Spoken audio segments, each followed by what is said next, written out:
রূপচা ত্রিপোলারও কিন্তু এখন বিয়ে করেছে এবং সে তার নতুন ব্যবসা নিয়ে ব্যস্ত, তাই সে এখন আর আমাদেরকে আগের মতো হাসায় না। এক্সাদিবল গেমার তো এখন ট্রেডিং নিয়ে ব্যস্ত, তার কি আর আমাদের কথা মনে আছে? জান্নাত গেমিং এর বিয়ে হয়ে সে এখন বাচ্চার মা হয়ে গেছে। স্যাটেলাইট অর্পা মানে কাজী অর্পা তো এখন আর বাংলাদেশেই নেই, সে পড়াশোনার জন্য বিদেশে গেছে। গেমিং ওই জিহাদ ব্যাক করবে করবে বলে এখনো সে ব্যাক করলো না।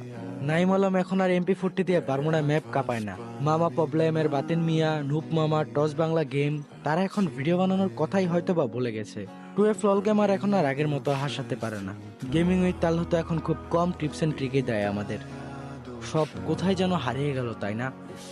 হ্যাঁ, এখন কমিউনিটিতে অনেক ভালো ভালো ক্রিয়েটর এসেছে বা হয়েছে, তবে আগের কমিউনিটিটা ছিল দুর্দান্ত।